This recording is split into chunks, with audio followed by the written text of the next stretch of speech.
time. We well, was going to note Janice is going to hit the record button for us. Normally, WSTV 13 is in the room with us. They were unavailable this morning, so we will be recording this via the Zoom platform and then sharing it back with them so that they can publish it to the city's YouTube page so that anyone can see it in the future if they would like to. So today will be no different than it has been for the last couple of months. We have the fire chief with us again, and then I will let him introduce Kristen as well. But we will hop right into the second piece of the agenda, which is to let Chief Mayo talk about fire admin as well as the Bear team and program. This is the last of the series of conversations from the chief with respect to his individual divisions. And then as you'll see further down the agenda, we'll have that conversation about trying to set up the, I'm going to air quote, field trip. We had chief and budget staff had some back and forth, did not settle on something, but we will be looking hopefully to next month to have you at a facility, have that meeting there, and also have the chief be able to show you at least one of the facilities that we can get you to.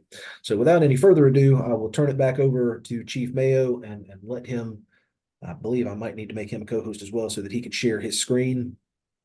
And let him get into his presentation on fire admin and the Bear team. Good morning, everybody. Glad to see you again. We appreciate this this opportunity as we have the last two or three. Joining me this morning is Kristen Ryan. She is our behavioral evaluation and response team director. I've got just 3 slides to run through with you regarding fire administration this morning, and then Kristen has 6 or so that she's going to go through to give you an overview of the Bear team.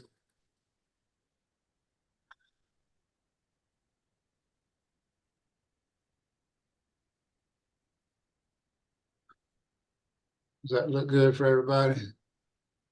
Mm-hmm. We can see it, Chief. So the fire department has, it very much has a business side. It is not all about red paint and chrome and tearing up and down the roads, blinking and blowing.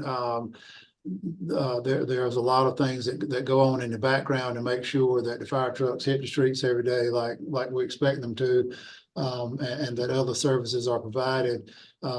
But living in fire administration in no particular order other than the way that I thought of them when I put these slides together, you will find these things, and I have a tendency not to read all of these things to you because I know everyone can read, just some highlights. So the city management for a number of years, Scott probably knows the history better than I do. I just can't remember, but we have been asked to put together what the city calls key work items, which are kind of higher level, more strategic objectives for each fiscal year.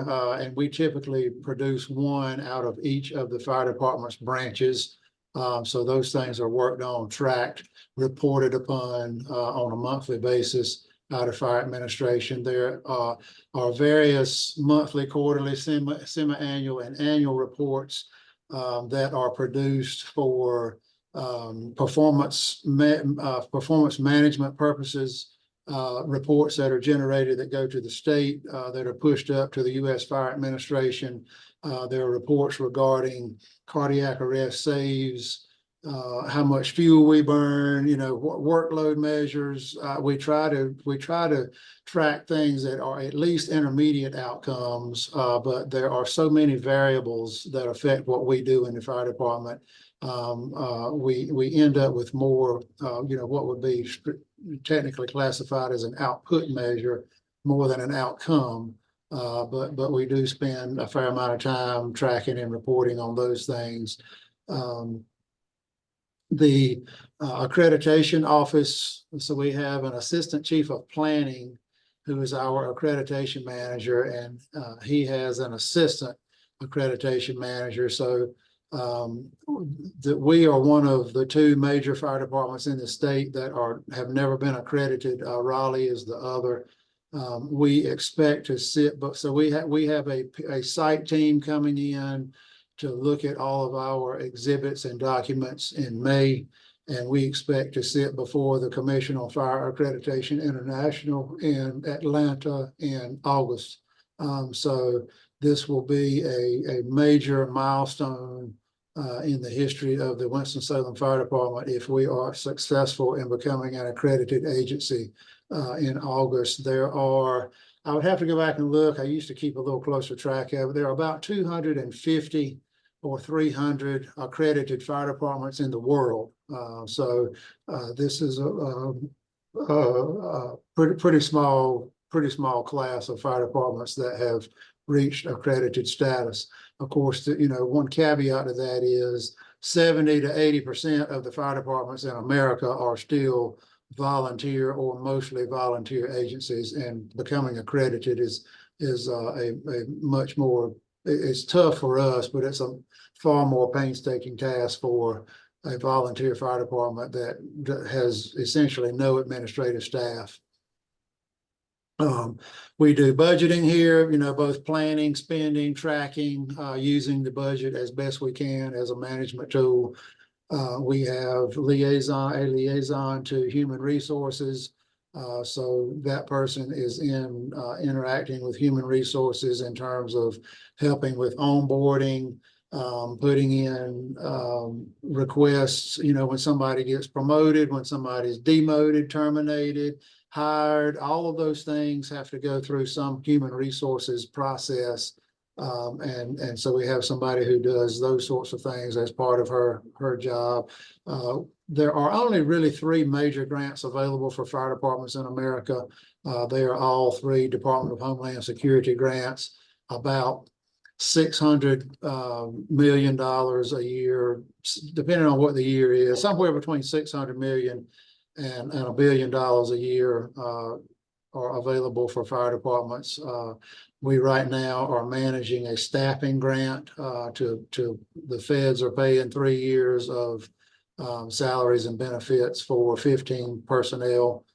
So there's quarterly reporting for that, drawdowns from the federal government when we apply to have money drawn down. So that is done in fire administration. As part of the accreditation process, to remain as an accredited agency, we will begin submitting annual compliance reports to the Center for Public Safety Excellence. These speak generally to progress toward strategic objectives that a peer team will leave us with when they depart from here after about 4 days in May. That peer team, that site visit has to happen before we are able to sit before the Commission on Fire Accreditation International. We maintain rostering and memberships for the North Carolina State Firefighters Association, the North Carolina Association of Rescue and EMS, the Firefighters and Rescue Squad Workers Pension Fund.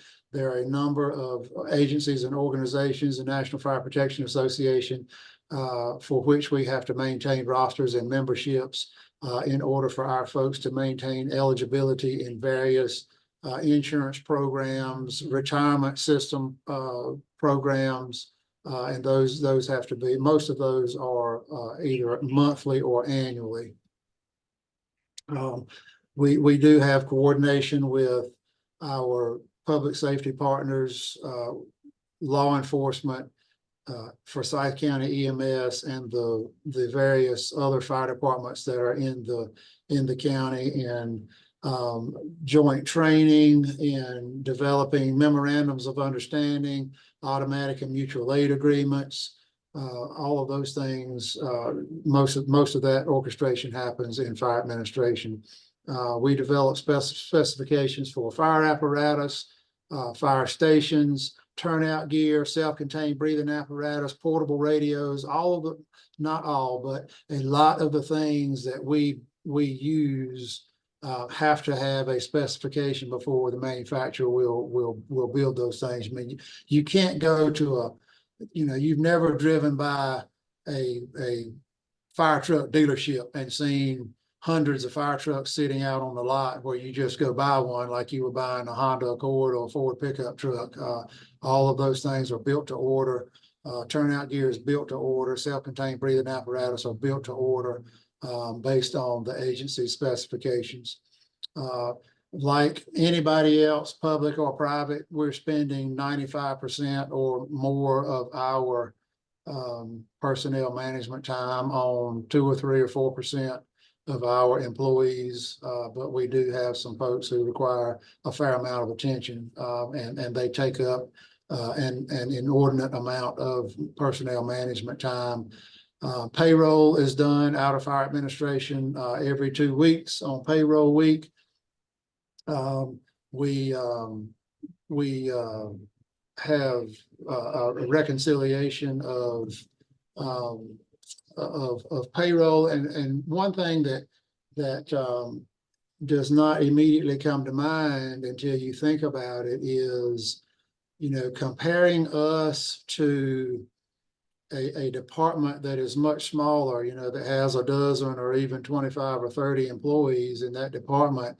We will accrue more working time in a month than that other department will accrue in a year. I mean, every 24 hours, we accrue more than one FTE's annual hours of work and leave accruals, etc., leave use than one person will in another department in an entire year. So when you are running a 24-hour operation with 90 people working all the time, there are a lot of moving pieces to reconciling payroll and making sure leave balances are transmitted correctly, that folks on temporary promotions, that they are being paid correctly. It is a much bigger undertaking than a lot of folks immediately realize in a situation like we operate. We have a community outreach person whose office is in fire administration. She is working with various groups in the community to promote fire department programs and services, to build relationships, recruiting, etc. And then all of our policies and procedures are maintained. As part of the accreditation process, you have to touch all of your policies annually to make sure that they are still up to date and there are no policies that conflict with one another. Until we undertook the process of accreditation, many of our policies were dated back in the early 2000s. They were more than a decade old. We have an attorney who reports to the city attorney. She's a deputy city attorney, assistant city attorney. I can't remember what title she carries, but her office is 2 doors down from mine, and she helps us with. So the next thing I'm going to ask her for, probably when I get out of this meeting, if I can remember, is making sure we are clear on the difference between HIPAA and protected health information. Because there is a difference, and things apply differently to a fire department than they do to, for example, an EMS agency or a hospital, because we do not charge for services. So that gives us more leeway as a fire department than it does an EMS agency or a hospital. But she helps us with records requests in certain situations, memorandum of understandings, getting contracts through for various services that we hire outside vendors to perform for us. We have a senior administrative assistant who spends a lot of time with records requests we get, and this has spiked post-pandemic for reasons that nobody understands, but we might have gotten a records request or 2 a week pre-pandemic. We are getting sometimes dozens of records requests a week now, that people are asking for all sorts of things that fall under the Freedom of Information Act. And it requires a lot of time to dig those records out, sometimes from years back, and get them ready to go out and get them to the right person. So there are consulting firms that are hired by people who are purchasing land and buildings, and they want to make sure that the land they're buying is clean, that there's nothing in the groundwater, that the soil's not contaminated, et cetera. And again, these requests have gone up appreciably post-pandemic, where we are getting contract consultants requesting what they call environmental survey information from us on whether, most of the time they're asking if there's ever been a hazardous materials release on the subject property that we are aware of. We do GIS work related to mapping and routing and tracking automated vehicle location to make sure that when the computer-aided dispatch system sees an incident and we have told it what resources have to go to that incident, that it is picking resources correctly and routing resources correctly. There's a lot to maintaining the street layer, making sure that, you know, if there are gates or speed bumps or any kind of impediment to the flow of traffic, that those things maintain, that they stay updated in the street layer. That, you know, these things get touched on a weekly basis. We try to make data-driven decisions. We are building. We took on a new. They took us on a new records management system, I guess about 4 years ago. It was during COVID.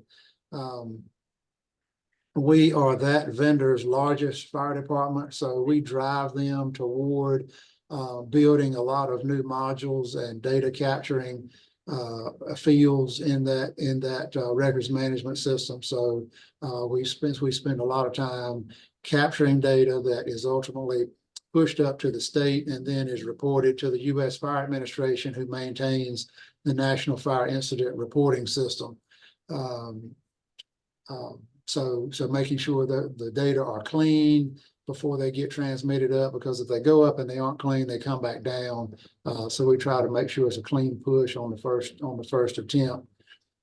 We have an assistant chief of compliance who spends a lot of time, most of her time, dealing with employee grievances, tracking people on FMLA, workers' comp, parental leave, folks who are injured, who have been medically disqualified from riding the fire truck. I mean, we at times have 25 or 30 people at one time on FMLA. And if you don't have somebody tracking those folks and making sure they are going to the doctor and following up on various visits, if we allow it, they'll stay out on sick leave for years. So we have somebody who is tracking those folks, making sure discipline is administered equally across the organization. All of that stuff happens with that assistant chief of compliance. I've already mentioned the grievance resolution, and then the final thing I have here is the various financial processes that go on. Bidding, purchasing, check requests, purchase orders, tracking things through the budget, blanket POs, purchase card reconciliations. All of those things happen in fire administration. So that's my final slide before we go over to the Bear team. And if you have any questions, I will try to answer them. Otherwise, I'm going to drive here and let Kristen tell you about the Bear team. Good morning, everyone. Let's see if they have any questions. I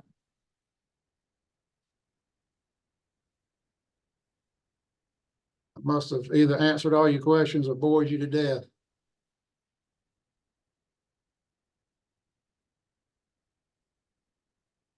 We'll see you none and hear none. We'll move on to the Bear team.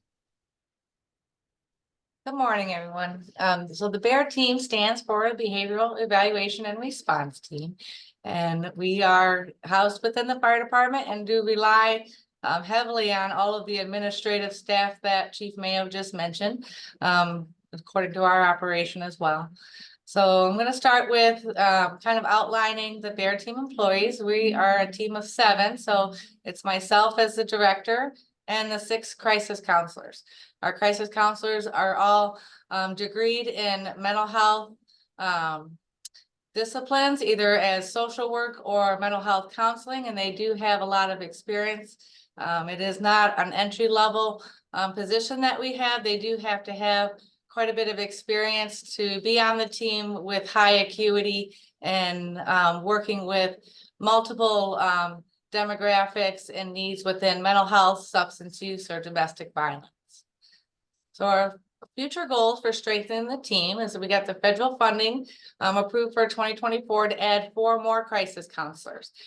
We are a 24-hour, 7-day-a-week operation.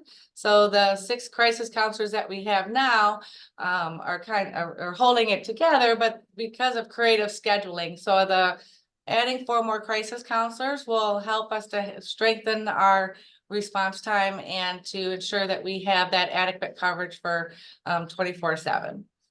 We're also seeking some opiate settlement funds from the county to add 4 peer specialists.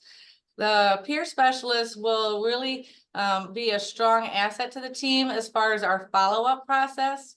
We attend to all crises through the 911 system, but in addition to that, once we identify what any barriers or needs that an individual may have, we do either 1 or several follow-up visits to make sure that they are adequately applying for the services that they need, that they are eliminating any barriers. So we're really looking to have some peer specialists to help with along with that process and strengthen that response.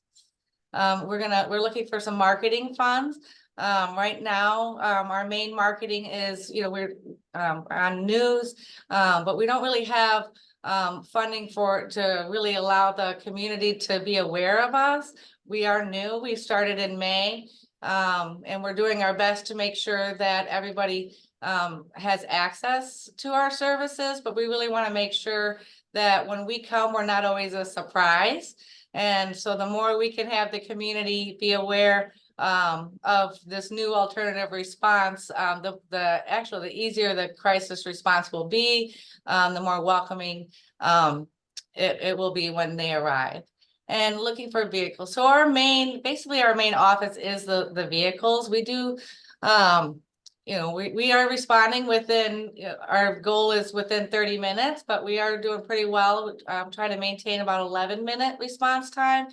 But we also carry a lot of supplies within the vehicles, and it's we transport individuals to safe places, whether it be substance use resources or back to their natural community support. So our vehicles are our main, our operations office basically. So there is a high need for those. So we respond, like I was telling you, our goal is always to respond within 30 minutes from the dispatch. We do based on location and things like that. We have been doing pretty well, maintaining around 11 minutes. Our goal is to be an alternative to law enforcement. So we are trying to make sure that we are a proper resource for that, so that if law enforcement attends to a scene and they identify a need for mental health, they call us out, and we're not keeping them waiting and misusing their resource and trying to get there promptly. When we do respond out, there's multiple things that occur. Our job is to really de-escalate any initial crisis response. We provide resources and connections to multiple different services that are available within the county. And we also provide that transportation to providers, whether it be, we find somebody that is in need of housing, we may take them to one of the available shelters, or what their medical providers and sometimes their social supports.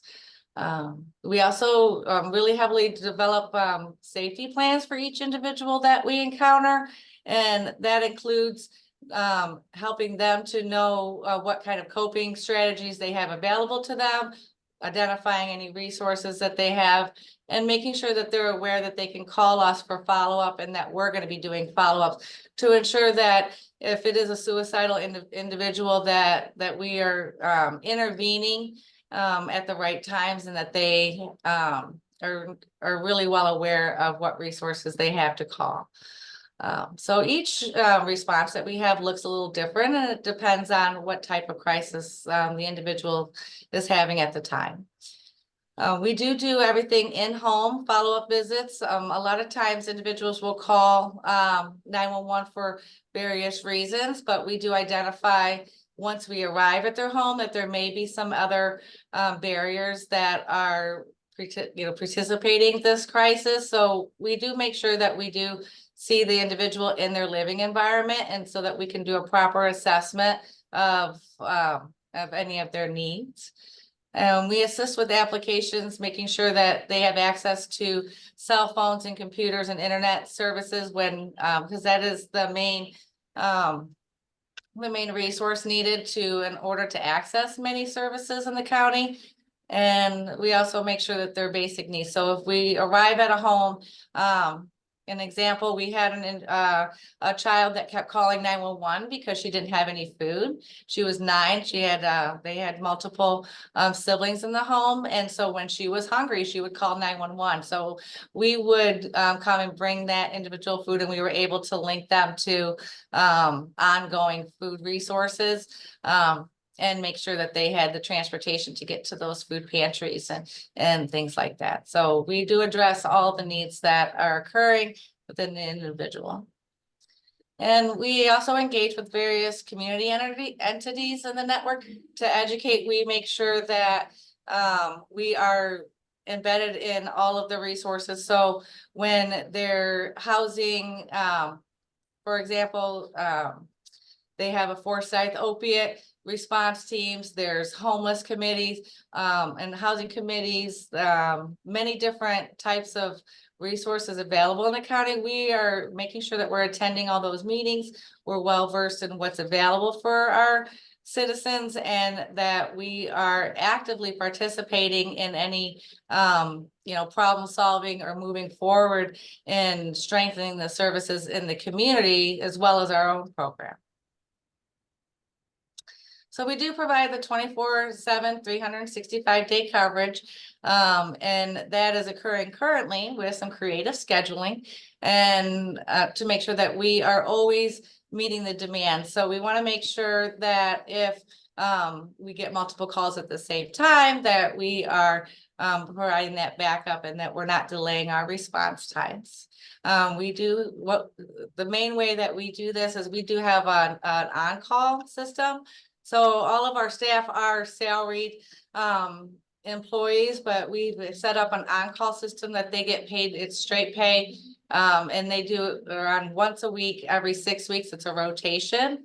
So that's why we're again looking for that additional staff so that we can really utilize our time better, because when they're on call, they are on there just as one person, and then I do a lot of backup for them. But it gets really creative, and we've been really successful so far, but we really do need to strengthen our staffing patterns.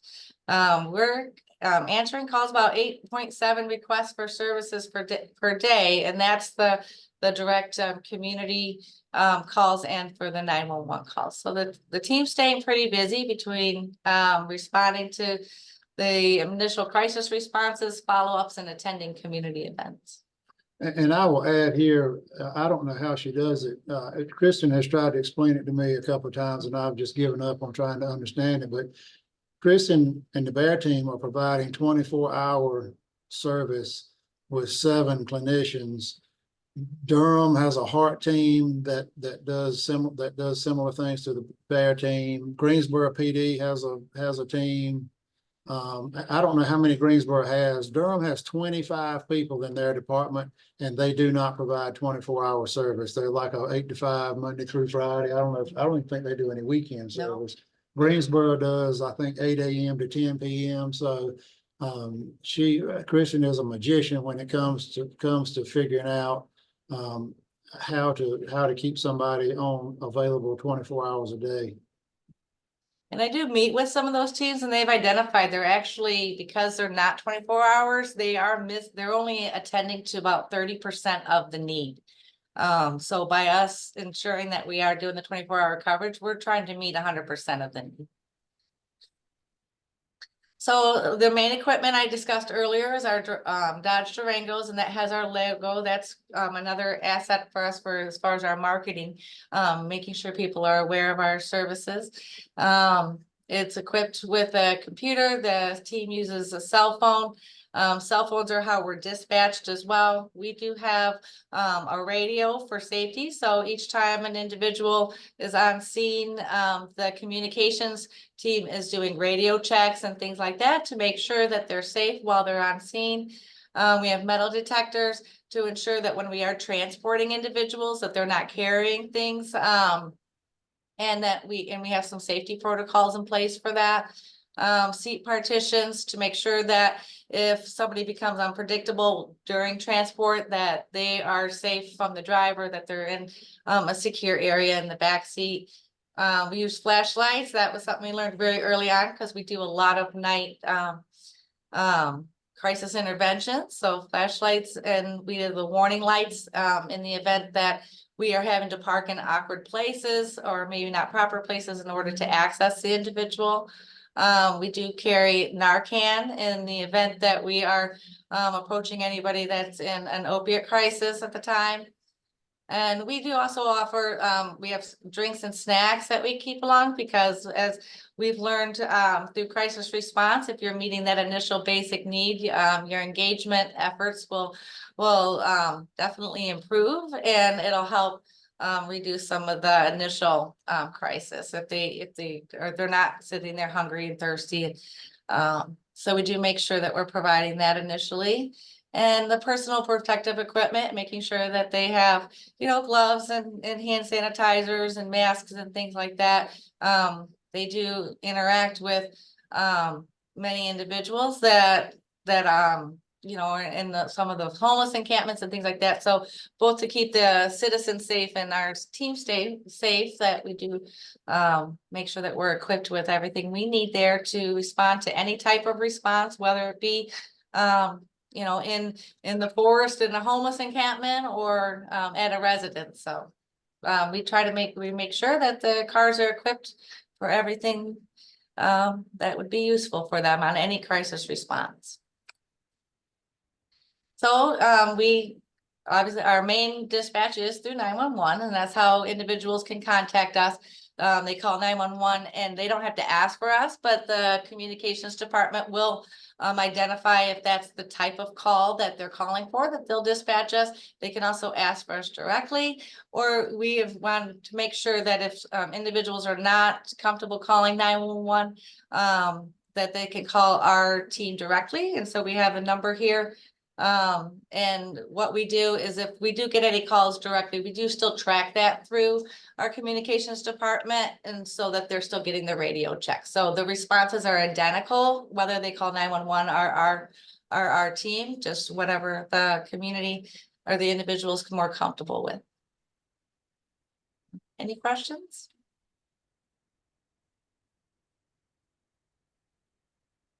Hi, so actually, I do have one question. Yeah, You go ahead. actually anticipated most of my questions during your talk. So where do you find that you're needed most in terms of where in the city geographically? So we really are across the city. I've tried to pull some data to see if we have some, zip codes or things like that that we're strongly responding to. But it really is widespread. So, some zip codes we're getting more during the week, first weekends, things like that. But overall, we are addressing the whole city of Winston-Salem. Bus station. The bus station's busy. If you never go by the bus station where there's either not a fire truck, an ambulance, a police car, or a bear vehicle sitting there. Yeah. Okay, as somebody who walks by the bus station all the time, you are exaggerating some. We do, and we're also doing some community events because, at the bus station, they obviously a lot of citizens go there for resources, and we are collaborating with the county to do. We go once a month and make sure that we're offering those resources so that individuals that do come through there are aware of us and can call us directly.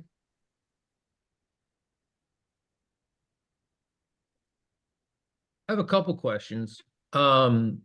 when y'all get dispatched, are you dispatched solo or in conjunction with kind of other public service, police or fire department?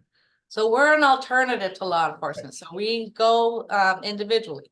So our goal is to be there in place of law enforcement.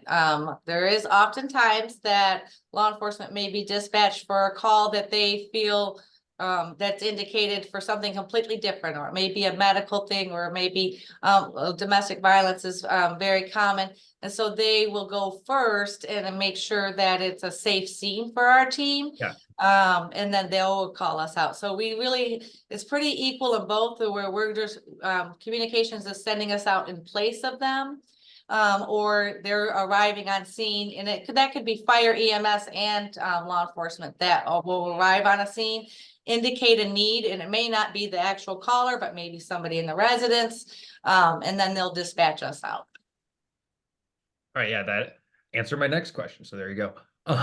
And I'm wondering also, because actually I was in this very situation a couple weeks ago. Are you finding that y'all are being called in situations that end up being narcotic related? And if that is increasing or decreasing, like, for example, you know, I that was the first question that the dispatcher had for me. Is this a drug issue or a mental health issue? And, you know, I had identified it as, you know, correctly, but like, I can imagine that would be a tough question for some people to answer it on the spot. So I'm just wondering how often your dispatches end up being more related to drugs and mental health.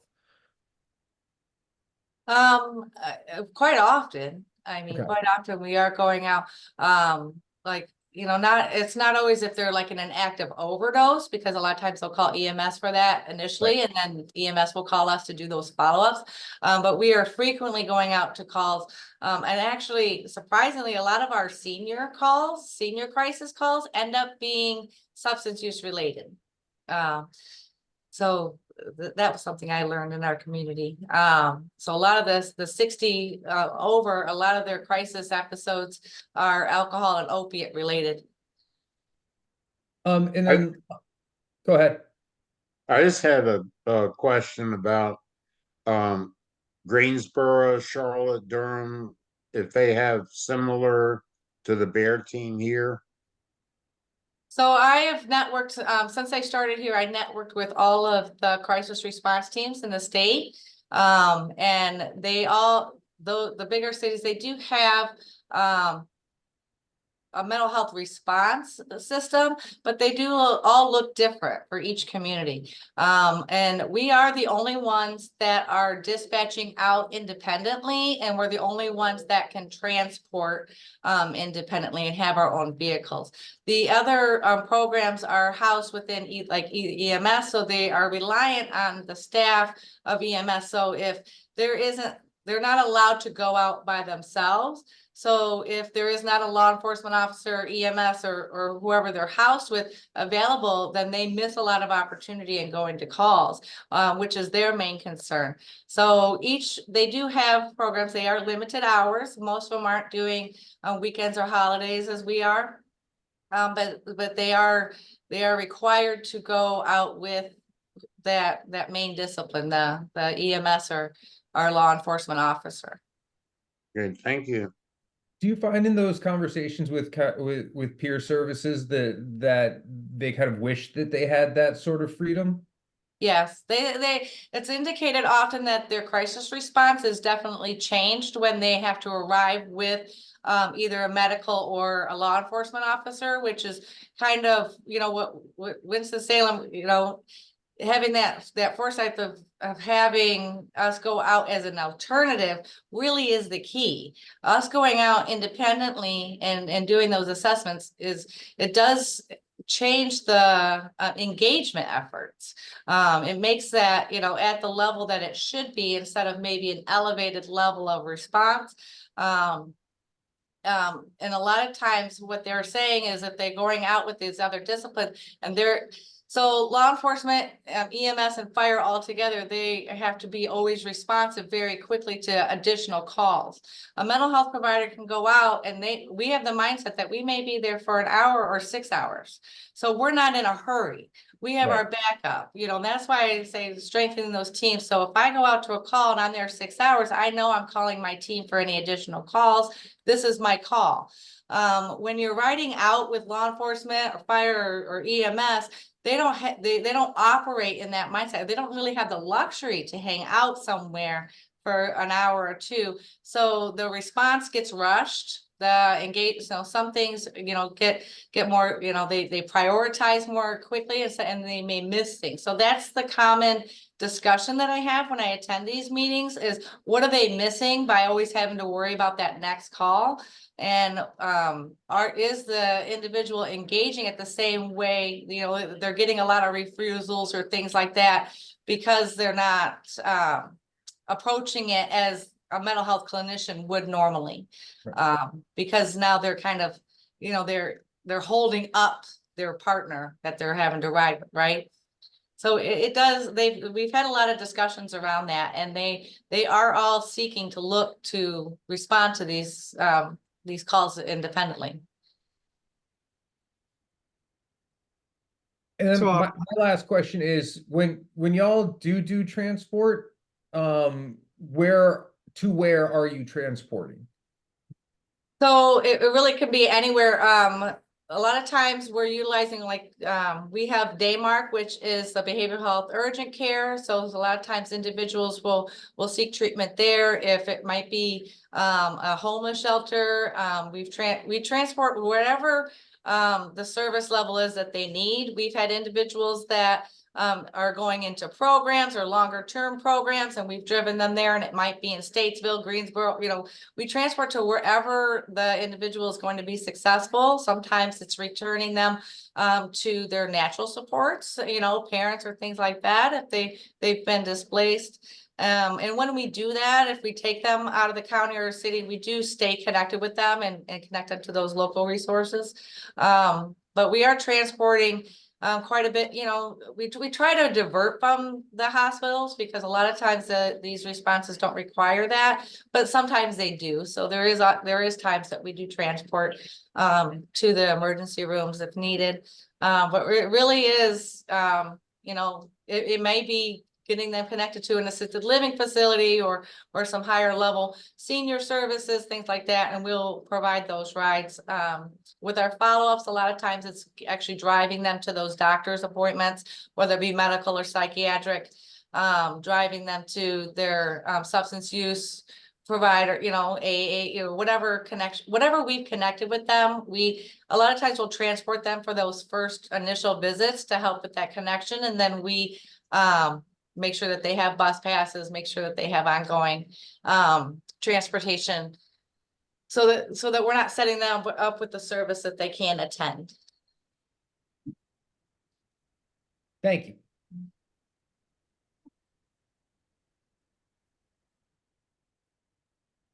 Any other burning questions? Oh, I shouldn't say it that way. I didn't intend that pun. Sorry, Chief. I saw what you did. I thought the pun was intended. So I do have a couple questions. That was funny, by the way. I like the pun, even inadvertent. So if I recall right, the Bear team was funded originally through a grant. What's its funding situation looking like for the future? Has it been moved into the city budget? Is it still grant dependent? What's going on? So yeah, it was originally funded with, we're going to call it ARPA money. That's right. Yes. And then the current year's budget includes both a small subsidy of ARPA money as well as some opioid settlement funding that the city is getting. For next year, the intent is to use the ARPA money will go away. To use more of the opioid settlement funding that we are getting. We actually get a spike in those because of the way the allocations are coming for those settlements. And so the BEAR program is intended to continue to be mostly grant funded in fiscal year 25. And then beyond that, that opioid settlement money will fall kind of to a much more stabilized lower level.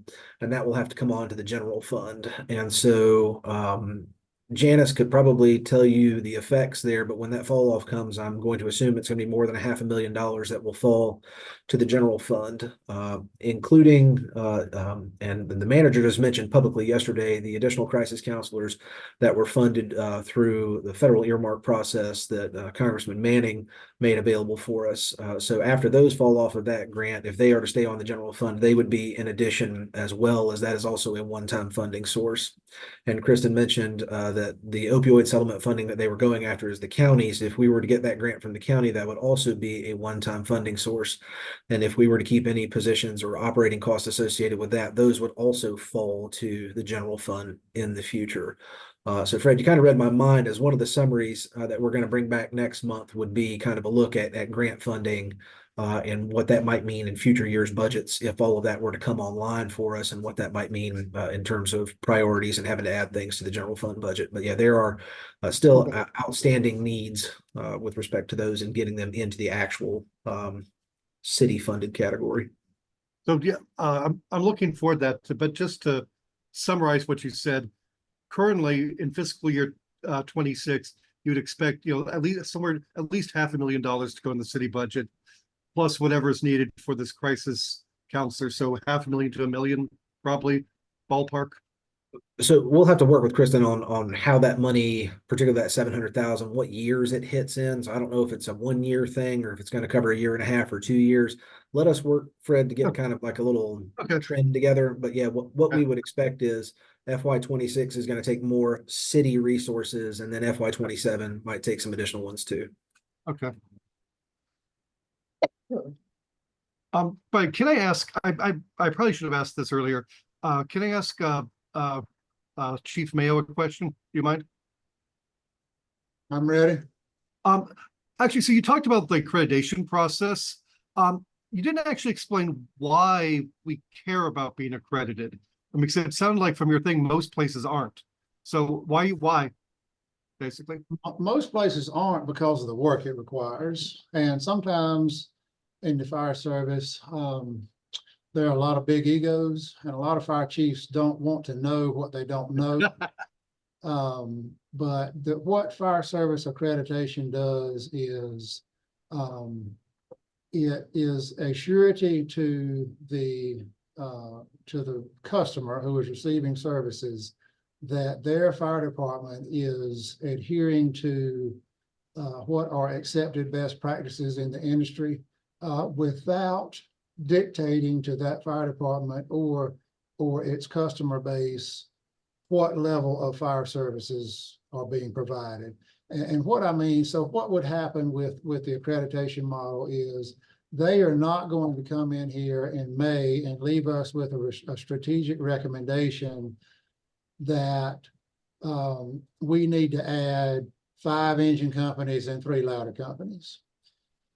If they came in May and we were providing services to 134 square miles and 252,000 people, and we were doing that with 1 fire station, they would consider that a gross deviation from what are accepted industry best practices. And they would say, if that's what you all want to do, that's fine, but you cannot be an accredited agency providing service to 134 square miles out of 1 fire station. But they look at us over 9 categories, from administration, I mean, right down to, are you legally, are the legal documents in place for you to actually be a fire department? Where is your charter? Where is the legal action that established the Winston-Salem Fire Department in 1913? To our finance practices, we have to have community interaction. We have to have a strategic plan. And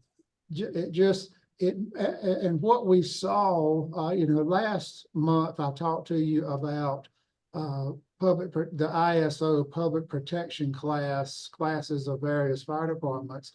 And what we saw about 20 years ago was, when accreditation became a thing, As departments became accredited, their ISO rating also went up, and they're following evaluation period from ISO. So there are connections toward being accredited and having other models of assessing fire departments say, yeah, you're a better fire department now than you were before you were an accredited agency.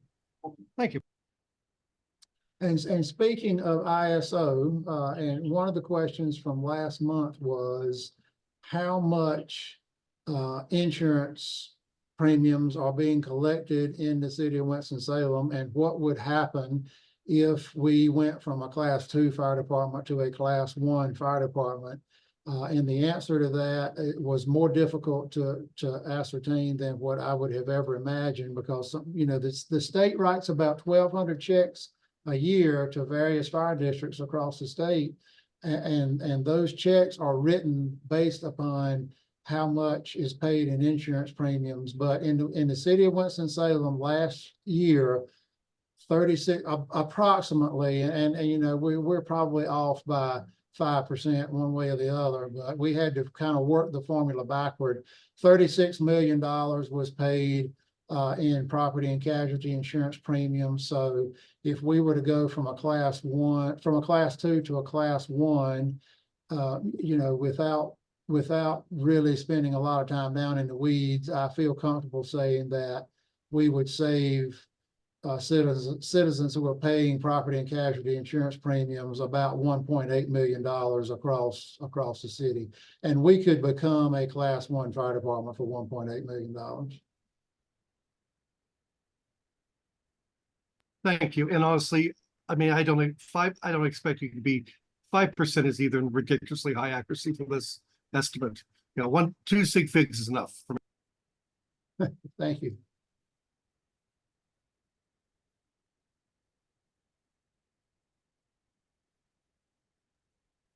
Fred, I had in my notes, and I'll add this to the chief's discussion here of accreditation. When this came up for the first time, I think the conversation that we had at a high level was a lot of the accreditation process is not about getting accredited. It's about going through the process, and it's about using the information and data you have access to make decisions rather than simply reporting on it and pushing it out a PDF out the door. And so there's been a lot of discussions, and the chief uses a lot of that information, and we hear a lot more of it. So same thing on the CALIA side with police. A lot of times the accreditation process is not simply about just being accredited. It's about understanding and going through, having that peer review, looking at best practices, and looking at your own data and information in a multitude of ways that you haven't done it before. I suspected that was the answer. I'm used to higher ed accreditation, which is similar. I just wanted an explicit answer. So I wasn't making an assumption. And I appreciate Scott saying that.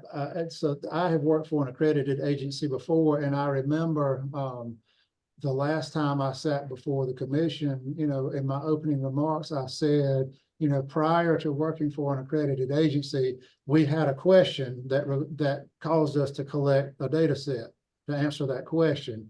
Now we have many data sets that the accreditation model has prompted us to collect that caused us to ask questions, if that makes sense at all.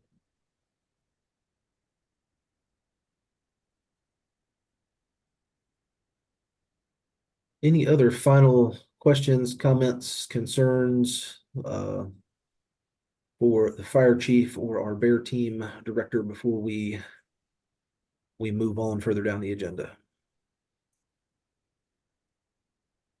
Well, if not, I will say thank you both to the chief for what he has done for the last, Jameson, give us 30 seconds before you head out. For what he's done the last couple of months, we'll talk about a field trip. And Kristen, you probably don't realize this, but we have been talking about the Bear team in this group for a good year and a half or two now. And so I think they are extremely excited to have gotten a lot more of the details than what I was able to provide previously. So thank you for that as well. Thanks. I'm going to jump the agenda real quick here. If James Cena is still here, can we, does anybody have any issues with the February minutes? Were you able to review those? And if we can approve those while we have 5 folks really quickly, we will do that. Any changes, edits, or such? Otherwise, you can say yes or raise your right hand and we will take Yeah. Guys, I 5 have to votes. say yes because my camera's not working. I'm There we go. here and I can see y'all, but y'all can't see me. I don't know why. I don't know what's going on. But yes. There we go. We'll take 5 Right. votes. That's an official passage of the approval of the minutes. Item 3 on the agenda says discussion of data points and further research. I'm going to kind of turn that around and say what we're going to bring you, or the intent to bring you next month. And listening to everything the chief has put forward, as well as what he talked about today, I think what you need is kind of a review and summary of a lot of the information, condense it back down. So we're going to put together at a very summary level some kind of just a quick historical review of org charts. So how many positions used to be in the fire department versus how many are now. Both in admin operations, and obviously the Bear team is new. Just give you some quick historical data on where the budget for the fire department has been, where it was and where it is now. Same thing with some of that data that the chief reports monthly, quarterly, or annually. We can pull that very simply, show you some of those very high data points. And as part of the North Carolina benchmarking project data that we have access to, we'll show you some of those comparisons. So the chief has some comparisons and he tweaks the data one way, and there are some standardized comparisons that the North Carolina benchmarking project does, and we'll kind of put those side by side, see if there's any major differences or qualms for that.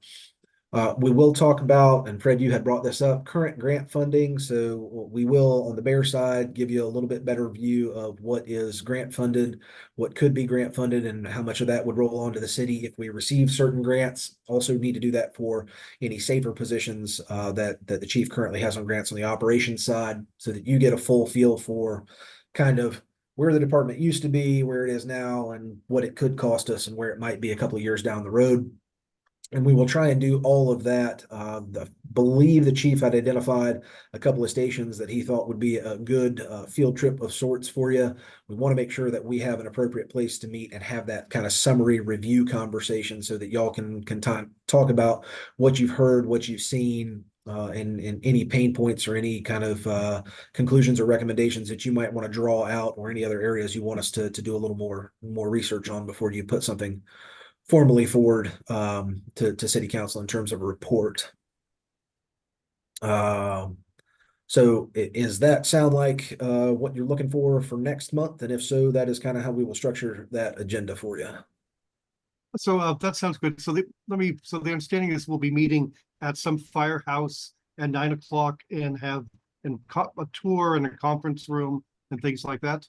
That is the intent. I think Trey would like to show you some things. He has there are stations that we have renovated and stations that we haven't. And so we are still trying to work with him on what's the best place for that. Fred, if we have the opportunity and can set up in there and do a virtual meeting remotely from that location, we'll try and do that for anybody that can't make it on site for the field trip component of it. I won't make any promises, but I'll say And we'll so try it'll to be- do our best. It'd be April 17th. Is that the date? Yes. Yeah. Yes. Okay. Okay. I'll see. I should be able to rearrange things. Given Okay. that. Okay.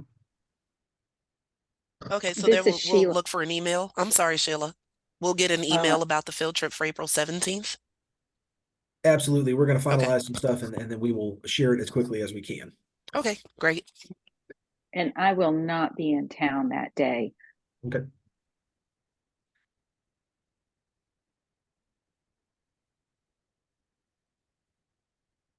We have talked about the next meeting. We have approved the minutes. The fire chief has spoken his piece. I think we have satisfied the agenda for today. If there are other outstanding questions more generally, it's about process, happy to take those. Otherwise, we will gift you back an hour of your time this morning. Okay. All See right. you. See you in a Sounds month. All right. Bye-bye. Thank you. you. Okay, thank you.